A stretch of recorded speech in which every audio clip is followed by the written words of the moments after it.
Hello everyone, welcome to PIB Insights, decoding PIB. What we do is we come up with PIB analysis on daily basis, जहाँ पे हम previous day के articles पकड़ते हैं, वहाँ से एक topic of the day choose करते हैं, बाकी 5 क्वेश्चन बनाते हैं अलग अलग टॉपिक से, जो कि हमारे RBI गेट भी 2024 एग्ज़ाम के लिए काफ़ी इंपॉर्टेंट है. ठीक है, तो आज का हमारा टॉपिक ऑफ द डे है SATAT initiative. You must have heard about it. It stand for sustainable alternative towards affordable transportation. ठीक है ना, इसके बारे में हम बात करने वाले हैं आज के टॉपिक ऑफ द डे में. और ये इंपॉर्टेंट क्यों है? बिकॉज इंडिया नेचुरल गैस का जो इन टोटल एनर्जी सिक्योरिटी में शेयर बढ़ाना चाहता है. करंट 6.7% से we want to make it around 15% by 2030. ठीक है, अभी कैसे हो पाएगा? जब हम नेचुरल गैस को इधर एफिशिएंसी बढ़ाएं नेचुरल गैस बनाने की, या फिर हम उसको बायोगैस से बायोगैस यूज़ करके हम नेचुरल गैस को टूवर्ड्स जाएं, नेचुरल गैस से बायोगैस को हम ऑल्टरनेटिव की तरह यूज़ करें, तो अल्टीमेटली हमारा शेयर बढ़ेगा. सो उसी के रिगार्डिंग में सतात इनिशिएटिव है, इसके बारे में आगे बात करेंगे. उससे पहले हम we will discuss the questions which we have done, which I have given you in the last lecture. वो क्वेश्चन देखेंगे. उसके बाद हम बात करेंगे इन 5 टॉपिक पे क्वेश्चंस की. सारे ही इंपॉर्टेंट है एंड हर जगह से क्वेश्चन आने के चांसेस है. लाइक नबार्ड में the question came from PSL in the NABARD phase 1. RBI में भी प्रायोरिटी सेक्टर लैंडिंग से क्वेश्चन आ सकता है. तो मैंने यहाँ पे सिंपल क्वेश्चन ही पूछे थे, टफ नहीं पूछे हैं. तो when you will read, when you will do this question, you will realise the areas from where RBI is more interested. ठीक है, like a report has come, तो this is very important report. Logistics court पे एक report आई है. It is given by some bodies that have asked the question also कि किस किस बॉडीज़ ने वो रिपोर्ट निकाली है. ये इंपॉर्टेंट क्यों है? क्योंकि हमें लॉजिस्टिक कॉस्ट कम करनी है, हमें उसको सिंगल डिजिट में लेके आना है.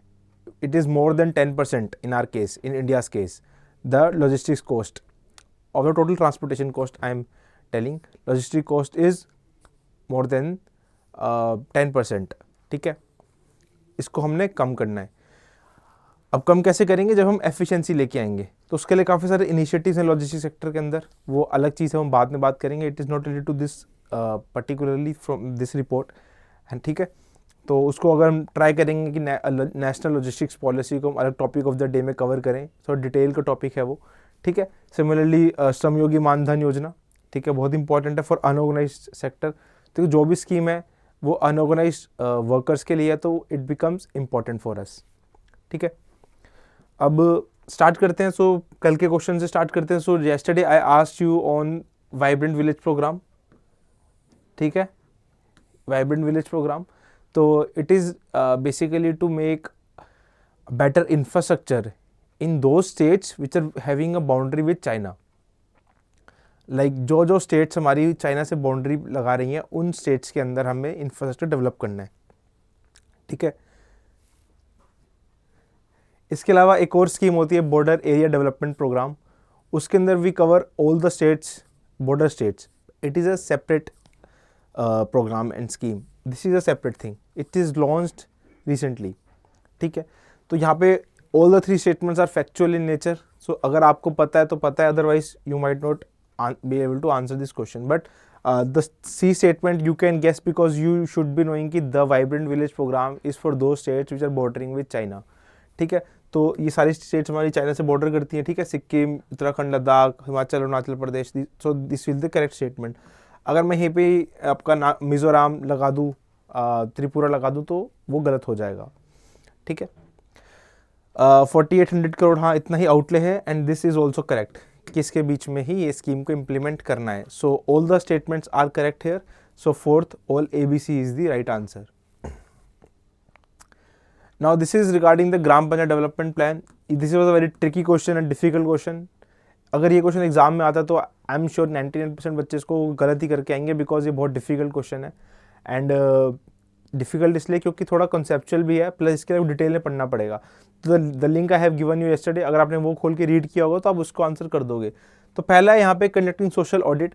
सोशल ऑडिट बेसिकली क्या होता है कि कोई भी पंचायत में काम हुआ है तो उसको रीअफॉर्म करवाने के लिए देयर ऑडिट्स. वैसे एक सोशल ऑडिट होता है, जिसमें खुद जाके उस एरिया का चेक किया जाता है कि क्या काम हुआ है या नहीं हुआ है, सोशल ऑडिट किया जाता है. सो conducting a social audit of the executed work under gram panchayat development plan is a sole responsibility of the state government.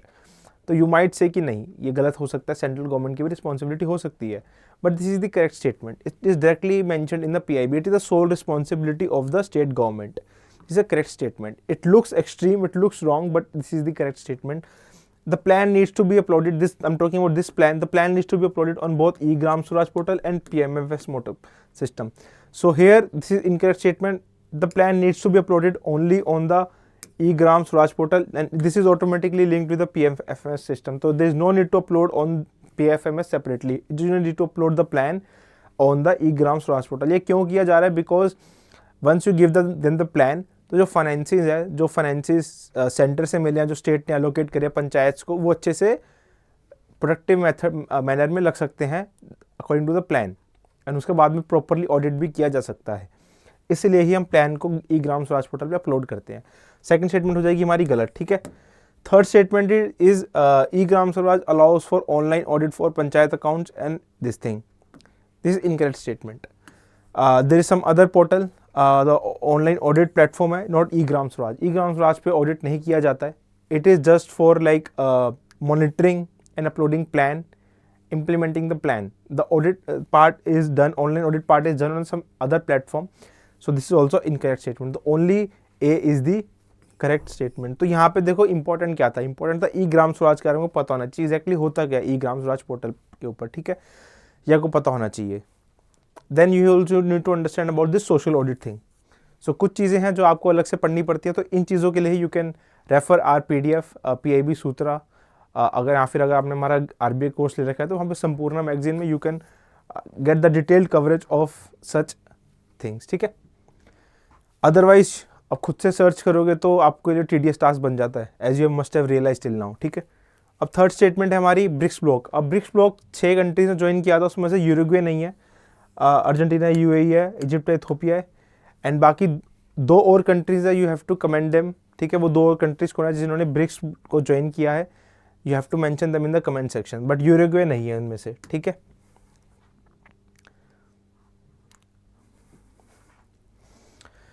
सक्षम आंगनवाड़ी एंड पोषण 2.0. सो इसको मिशन पोषण 2.0 भी कहा जाता है, इसको क्यूमुलेटिवली. ठीक है. बट इट इज सक्षम आंगनवाड़ी एंड पोषण 2.0. सो इसमें बेसिकली क्या है? सप्लीमेंट्री न्यूट्रिशन देना है डिफरेंट टारगेट ग्रुप्स को. It is covering not only your 3 to 6 year child but 0 to 3 years also. It is covering adolescent girls also. It is covering lactating and pregnant mothers also. ठीक है. सो यहाँ पे उसी के regarding है कि क्या क्या टारगेट ग्रुप है. सो ये क्वेश्चन ही बेसिकली इस पे है कि टारगेट ग्रुप में क्या क्या आता है. तो सारे के सारे आते हैं. This also is covered. 6 month से 6 साल को सप्लीमेंट्री न्यूट्रिशन प्रोग्राम देना, अर्ली स्टिमुलेशन देना 0 to 3 years को, early childhood care and education देना 3 to 6 years को, supplementary nutrition for adolescent girls in the age group of 14 to 18 years in the special districts and the north east region. This is also correct statement. तो all the target groups mention here are correct. So the correct answer would be the all A, B, C and D. ठीक है. ये आपको इसको याद रखना है, exam में क्वेश्चन आ सकता है यहाँ से. ठीक है. Because the scheme is somehow catering to social justice, will say social issues, so it becomes important for us to learn the target groups here. Now MP-led scheme के बारे में यहाँ से काफ़ी क्वेश्चंस आते हैं. सो बेसिकली क्या होता है कि जो मेंबर ऑफ पार्लियामेंट होते हैं, बी नॉमिनेटेड और इलेक्टेड, उनको ईयरली फंड दिया जाता है that they have to spend in the respective constituencies. तो उसके रिगार्डिंग है कि अगर इलेक्टेड है तो कहाँ का स्पेंड कर सकता है, अगर वो नॉमिनेटेड है तो कहाँ का स्पेंड कर सकता है, एंड क्या ये फंड लैप्सिंग होता है, नॉन लैप्सेबल होता है, क्या कैरी फॉरवर्ड हो जाता है. So the fund can get carry forward also. So basically आपको क्या ध्यान रखना है? नॉमिनेट मेंबर्स कहाँ पे फंड को स्पेंड कर सकते हैं. तो they can spend nominate members of parliament in 1 or more districts in anywhere in the country. जो नॉमिनेट मेंबर है वो कहीं पे भी स्पेंड कर सकते हैं कंट्री के अंदर. MP can recommend work up to 25 lakh per year outside their constituency. ठीक है ना, फॉर दिस पर्पस. ठीक है ना. सो अगर कोई इलेक्टेड मेंबर पार्लियामेंट है, उनको अगर 5 करोड़ रुपए मिले हैं तो वो तो स्पेंड करेंगे, उसमें से 25 लाख रुपए वो कहीं और बाहर भी अपनी कॉन्स्टिट्यूशन के बाहर भी स्पेंड कर सकते हैं। For what purpose? For maintaining national unity, harmony and fraternity. ठीक है, this is also correct statement. It is implemented under most, so this is also correct statement. Ministry of Statistics and Programme Implementation के अंदर ही scheme को implement किया जाता है। So all ABC are the correct statement. ठीक है,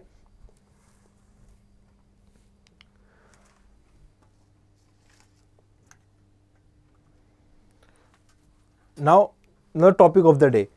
So we are going to cover this topic, sustainable alternative towards affordable transportation. Basically so we all know कि आपने देखा होगा CNG बसेस, CNG ऑटोज़ होते हैं जो यूजली ट्रैवल करते हैं। मेट्रो सिटीज़ में बहुत सारे होते हैं। ठीक है, सो बेसिकली गवर्नमेंट क्या चाहती है कि हमारा जो शेयर है, since we are energy import करते हैं हम एनर्जी को, around 45% of our demand of energy is met through the imports, और हमारा इम्पोर्ट बिल बहुत ज़्यादा होता है। तो गवर्नमेंट चाहती है कि यार अगर हम गैस का शेयर इंडिया में बढ़ा दें, नेचुरल गैस का share from 6.7% current to 15% by 2030, तो ऑटोमेटिकली हमारा जो है इम्पोर्ट कम हो जाएगा, plus the pollution which usually happens with the fossil fuels like gasoline, the petrol, diesel is more than the harmful impacts of the natural gas. So now the thing is difference between natural gas and biogas. So SATAT initially talks about setting up of CBG plants, compressed biogas plants. So difference क्या है biogas and natural gas में? जो biogas होती है, as the name suggests, it is made from biodegradable materials like biomass, some agricultural waste and so on. यहाँ से जब gas बनती है from using some technology, for example anaerobic उसको रेस्पिरेशन भी कहा जाता है। In the absence of oxygen when you deal with the biomass, it releases many gases. तो वो जो गैसेस होती है देन उनको प्यूरीफाई किया जाता है, पैक्ड किया जाता है, then it is called as biogas. Now natural gas can be suggested, आपने शेल गैस सुनी होगी, शेल गैस जो ऐसे फॉर एग्जांपल जो USA में काफ़ी ज़्यादा होती है। These are the gas which are occurring naturally, क्योंकि फॉसिल फ्यूल जो अर्थ के नीचे रह गए हैं, they are also getting decomposed। कोई अगर डेड बॉडीज़ हैं बहुत पहले की, वो भी क्या है, वो भी गैस जनरेट करती हैं। So you make a crack in the earth, you get the gas. So this gas sometimes called natural gas. या फिर आप गैस बना रहे हो किसी पेट्रोल से, सो these are natural gas occurring naturally. These may not be biodegradable, है ना, renewable नहीं भी हो सकती हैं ये। Fossil fuel gases are not renewable, but whereas biogas is renewable. So हम चाहते हैं कि जैसे हमारे CNG प्लांट, जो CNG बसेज हैं, CNG ऑटोज़ हैं, इनके पे जो गैस है, क्योंकि हम बायोगैस को नेचुरल गैस के बिल्कुल ही कन्वर्ट कर सकते हैं, बिकॉज हम कंपोजिशन को ऐसा चेंज करके we can just add them. So जो उनकी नेचुरल गैस है जो यहाँ ऑटोमोटिव में जा रही है, वहाँ पे हम बायोगैस को लेके जाएं बेसिकली। सो ये मोटिव है पूरी स्कीम का इसका। तो ये कैसे होगा? तो हम कहते हैं कि जो ऑयल मार्केटिंग कंपनीज हैं, लाइक जो हमारी BPCL है, इंडियन ऑयल है, ठीक है, तो आपको क्या करना है, ये क्या करेंगे, प्रोक्योर करेंगे बायोगैस को। किससे प्रोक्योर करेंगे? They will procure from the entrepreneur जो सेटअप करेंगे कंप्रेस्ड बायोगैस प्लांट्स। अब ये प्लांट सेटअप करेंगे तो सबसे पहले ये जो marketing companies, oil marketing companies, they will issue the expression of interest that they want to procure इतना biogas at this rate. Now this will incentivise the entrepreneurs to set up biogas plants because they have the supplies directly, they have the demand directly. Demand सीधा वहाँ से आ रही है OMC वालों से, तो सीधा उनको अपना प्लांट सेटअप करके बेच सकते हैं। नाउ SATAT जो हमारे OMC से अंडर SATAT इनिशिएटिव ने do not only procure them, उनको टेक्नोलॉजिकली भी हेल्प करते हैं अपना बायोगैस प्लांट सेटअप करने के अंदर। ठीक है, सो ये है basically the motive of SATAT initiative. अब this is one thing SATAT के अंदर, एक तो ये हो रहा है कि CBG को जो उनके जो फाइनल आउटपुट है गैस, वो सीधा मार्केटिंग कंपनीज पे जा रही है, ऑयल मार्केटिंग कंपनीज पे, and they are further mixing it with the natural gas. This one thing.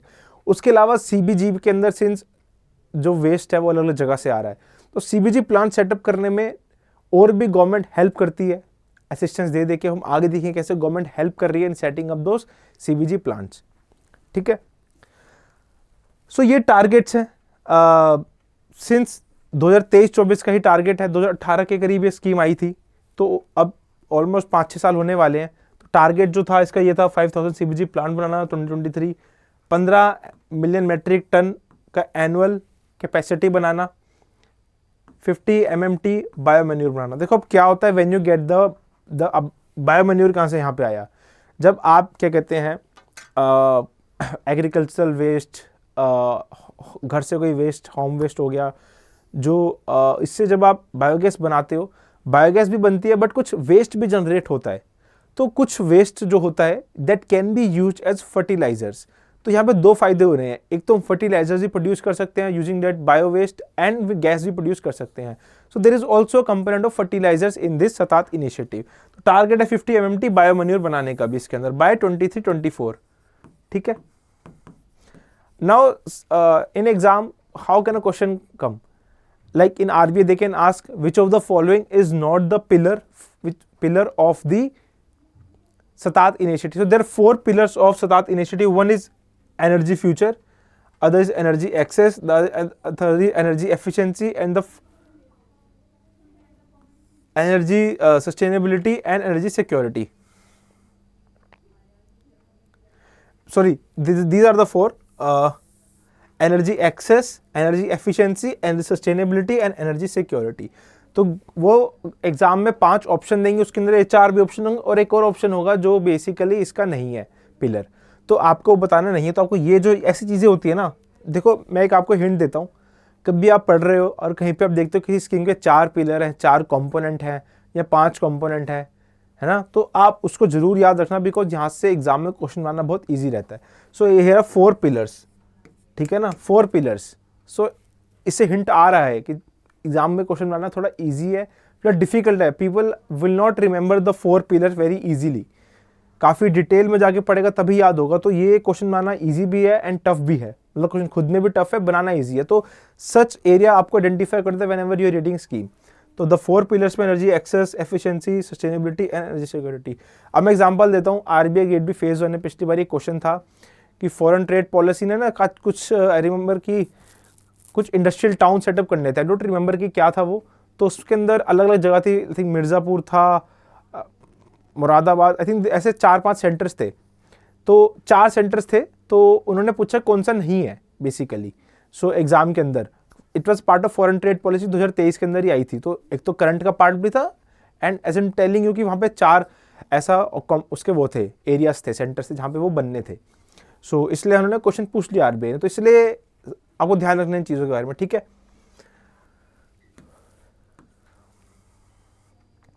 ठीक है, so this I have already told you.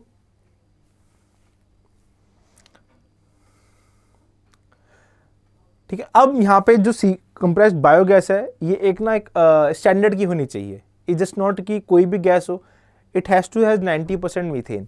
So 90% methane होनी चाहिए, और बाकी गैस भी हो सकती है, लाइक कार्बन डाइऑक्साइड हो सकती है, but it should be less than 4%। ठीक है ना।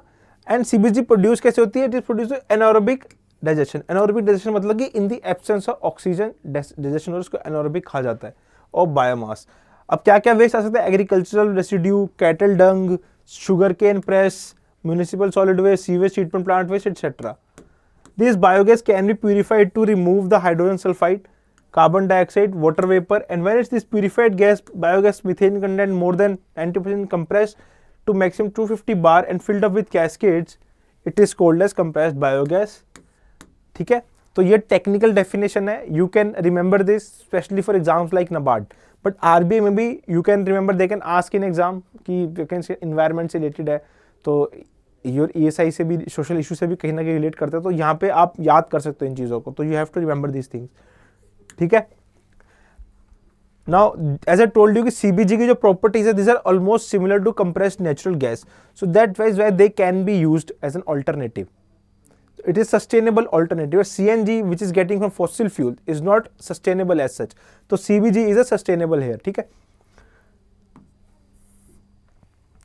सो द पॉइंट इज, व्हीकल जो CNG पे चल रही है ऑलरेडी, वहां डायरेक्टली CBG यूज कर सकते हो, तो व्हीकल में कोई मॉडिफिकेशन करने की जरूरत ही नहीं है। This is a very good thing. अब इसके बाद these are the things which is enabling the scheme. Assure long term pricing by oil marketing companies to the CBG plants, through letter of intent, when the CBG plant will show the letter of intent to create a CBG plant, then they will the OMCs will help them in facilitation. कैसे help करेंगे? In giving them the technology infrastructure, उनको बताएंगे कैसा को plant setup करना है, उनकी पूरी help करेंगे from purification to packaging and all.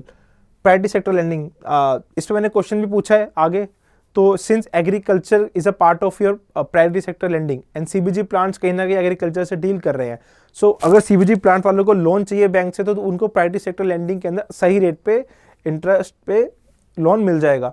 Then fertiliser control order, मतलब वही कि अगर आप बायोगैस तो बेच रहे हो प्लस अगर फर्टिलाइजर बायो मैन्योर बन रहा है that you can also sell. उसके बाद है central financial assistance provide by MNRE, ministry of new and renewable energy. ठीक है, ये बेसिकली क्या करती हैं, provide central financial assistance to the CBG plant. अब इसके अलावा सीबीजी प्लांट्स को और भी जगह से सपोर्ट आता है, that will see in the next slide कहाँ से सपोर्ट आ रहा है. So here is it. तो अगेन पहले तो आपको जो सेंट्रल फाइनेंशियल असिस्टेंस मिल रहा है यह मैक्सिमम 10 करोड़ का मिलता है, 10 करोड़ प्लस प्लांट, बाकी उनकी कैपेसिटी पे होता है. मैक्सिमम 10 करोड़ तक पर प्लांट का सेंट्रल फाइनेंशियल असिस्टेंस मिलता है, ये आपको ध्यान में रखना है पर प्लांट. ठीक है, अब depends on the capacity it is given but it can not be exceed 10 crore पर प्लांट. ठीक है, इसके अलावा you get the market development assistance of 1500 पर MMT for fermented organic manure produce from CBG. ठीक है, मतलब आपने जो ये फर्मेंटेड ऑर्गेनिक मैन्यूर बनाया फ्रॉम योर CBG प्लांट उसमें आपको मार्केट डेवलपमेंट असिस्टेंस मिल रहा है कितना, 1500 पर MT मेट्रिक टन. ठीक है, पर टन बेसिकली.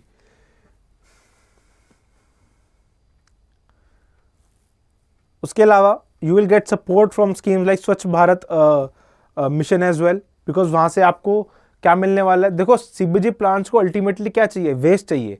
वेस्ट कौन दिलवाएगा, इट विल बी ये they can get it from the government bodies जो वेस्ट कलेक्ट कर रही है. तो यहाँ पे स्वच्छ भारत मिशन का भी रोल आ जाएगा. ठीक है, उसके अलावा आप खाली जो ये गैस है not only you can sell to the OMCs but इसको आप सिटी गैस डिस्ट्रीब्यूशन नेटवर्क में भी सेंड कर सकते हो. ठीक है, that is also possible. co-mingling the CBG with the natural gas in the city gas distribution network for synchronous CBG in network. ठीक है ना, excise duty exemption is also there. ठीक है,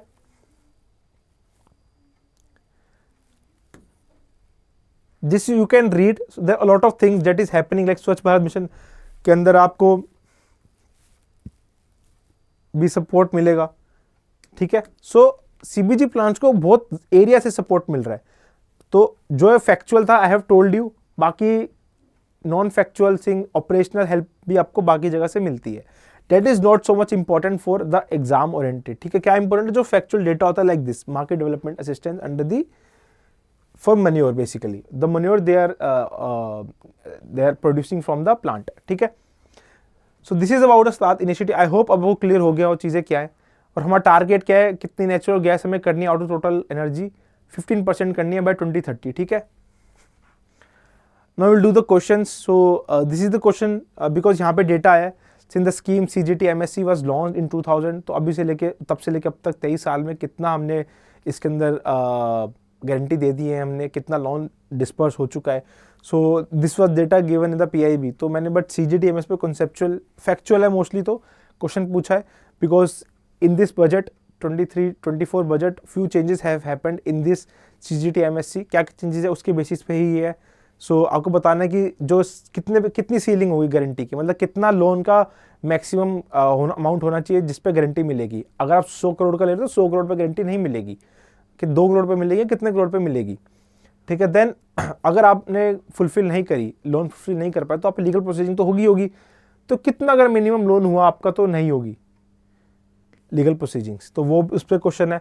प्लस गारंटी फी चार्ज होती है annually banks को, वो कितनी होती है उस पर क्वेश्चन है. सो आपको इसका आंसर करना है. ठीक है, I have asked the correct statements here.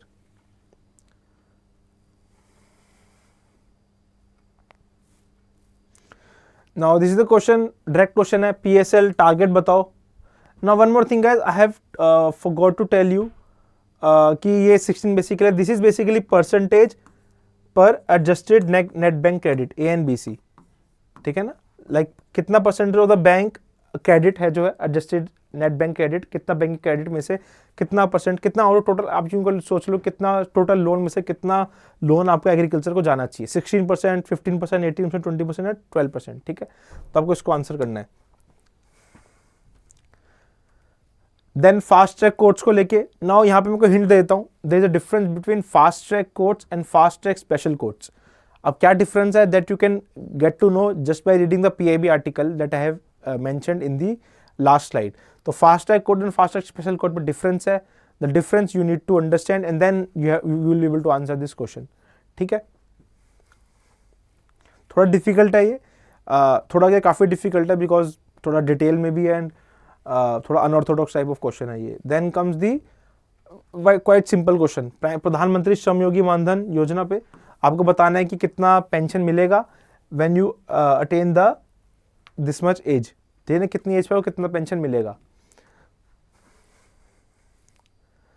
Now this was again regarding the report logistic cost in India assessment and long term framework. ये रिपोर्ट आई है और किसने रिपोर्ट प्रिपेयर करी है उस पर ये क्वेश्चन है that you have to answer, है ना। तो थोड़ा सा when you open the PIB article link you will get to know about this framework. अब मे बी नेक्स्ट कुछ लेक्चर्स में I will explain you this logistics thing, national logistics policy another topic of the day if it comes into the news, because ये खुद में बहुत बड़ा टॉपिक है। But for exam search factual things, कोई रिपोर्ट आई है अगर इस पर तो वो किसने रिलीज करी है, दिस इज ऑल्सो इंपॉर्टेंट। ये तो देखो गवर्नमेंट की रिपोर्ट है, इसके अलावा प्राइवेट रिपोर्ट्स भी इंपॉर्टेंट हो जाती है। As we have seen RBI grade B phase 1 exam, private reports जो होती है, प्राइवेट एजेंसी से रिपोर्ट होती है, वहाँ से भी क्वेश्चंस आते हैं काफ़ी ज़्यादा। तो specially those which have been in news before exam, 2-3 महीने एग्जाम से पहले जो ही प्राइवेट बॉडीज़ ने रिपोर्ट्स निकाली हैं जो जिसका रेलिवेंट है, पहले वो तो रेलिवेंस होनी चाहिए वो, उस पर क्वेश्चन आते हैं। अब ये तो खैर गवर्नमेंट रिपोर्ट है तो यहाँ पे भी गुड चांस क्वेश्चन आ जाए, but still there is a time in RBI exam. तो आई एम जस्ट टेलिंग कि इस टाइप में भी क्वेश्चंस आ सकते हैं, तो आपको ऐसे प्रिपेयर करना है। तो just open the article links from here and try to answer the each question. So mostly आपको आंसर मिल जाएंगे except for I think CGT MSC के लिए आपको खुद से सर्च करना पड़ेगा, बाकी तीनों आंसर आपको इस लिंक से मिल जाएंगे, चारों आंसर, ठीक है।